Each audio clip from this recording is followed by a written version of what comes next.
Luke chapter 6. Now it happened on the second Sabbath after the first that he went through the grain fields, and his disciples plucked the heads of grain and ate them, rubbing them in their hands. And some of the Pharisees said to them, "Why are you doing what is not lawful to do on the Sabbath?"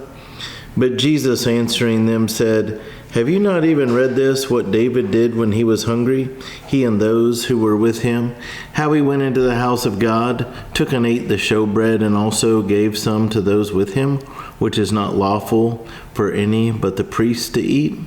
And he said to them, The Son of Man is also Lord of the Sabbath." Now it happened on another Sabbath also that he entered the synagogue and taught. And a man was there whose right hand was withered. So the scribes and Pharisees watched him closely, whether he would heal on the Sabbath, that they might find an accusation against him. But he knew their thoughts, and said to the man who had the withered hand, "Arise and stand here." And he arose and stood. Then Jesus said to them, "I will ask you one thing. Is it lawful on the Sabbath to do good or to do evil? To save life or to destroy?" And when he had looked around at them all, he said to the man, "Stretch out your hand." And he did so, and his hand was restored as whole as the other. But they were filled with rage and discussed with one another what they might do to Jesus. So think about that. They were enraged that he healed this man. Now it came to pass in those days that he went out to the mountain to pray, and continued all night in prayer to God. And when it was day, he called his disciples to himself, and from them he chose 12, whom he also named apostles: Simon, whom he also named Peter, and Andrew his brother, James and John, Philip and Bartholomew, Matthew and Thomas, James the son of Alphaeus, and Simon called the Zealot, Judas the son of James, and Judas Iscariot, who also became a traitor. And he came down with them and stood on a level place with a crowd of his disciples and a great multitude of people from all Judea and Jerusalem, and from the seacoast of Tyre and Sidon, who came to hear him and be healed of their diseases, as well as those who were tormented with unclean spirits. And they were healed, and the whole multitude sought to touch him, for power went out from him and healed them all. Then he lifted up his eyes toward his disciples and said, "Blessed are you poor, for yours is the kingdom of God. Blessed are you who hunger now, for you shall be filled. Blessed are you who weep now, for you shall laugh. Blessed are you when men hate you, and when they exclude you, and revile you, and cast out your name as evil, for the Son of Man's sake. Rejoice in that day and leap for joy, for indeed your reward is great in heaven. For in like manner their fathers did to the prophets. But woe to you who are rich, for you have received your consolation. Woe to you who are full, for you shall hunger. Woe to you who laugh now, for you shall mourn and weep. Woe to you when all men speak well of you, for so did their fathers to the false prophets. But I say to you who hear, love your enemies, do good to those who hate you, bless those who curse you, and pray for those who spitefully use you. To him who strikes you on the one cheek, offer the other also, and from him who takes away your cloak, do not withhold your tunic either.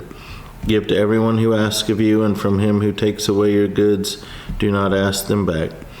And just as you want men to do to you, you also do to them likewise. But if you love those who love you, what credit is that to you? For even sinners love those who love them. And if you do good to those who do good to you, what credit is that to you? For even sinners do the same. And if you lend to those from whom you hope to receive back, what credit is that to you? For even sinners lend to sinners to receive as much back. But love your enemies, do good and lend, hoping for nothing in return, and your reward will be great, and you will be sons of the Most High, for he is kind to the unthankful and evil. Therefore be merciful, just as your Father also is merciful. Judge not, and you shall not be judged. Condemn not, and you shall not be condemned. Forgive, and you will be forgiven. Give, and it will be given to you. Good measure, pressed down, shaken together, and running over will be put into your bosom. For with the same measure that you use, it will be measured back to you. And he spoke a parable to them. Can the blind lead the blind? Will they not both fall into the ditch? A disciple is not above his teacher, but everyone who is perfectly trained will be like his teacher. And why do you look at the speck in your brother's eye, but do not perceive the plank in your own eye? Or how can you say to your brother, Brother, let me remove the speck that is in your eye, when you yourself do not see the plank that is in your own eye? Hypocrite, first remove the plank from your own eye, and then you will see clearly to remove the speck that is in your brother's eye.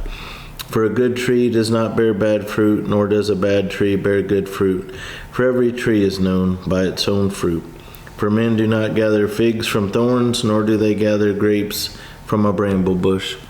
A good man out of the good treasure of his heart brings forth good, and an evil man out of the evil treasure of his heart brings forth evil. For out of the abundance of the heart his mouth speaks.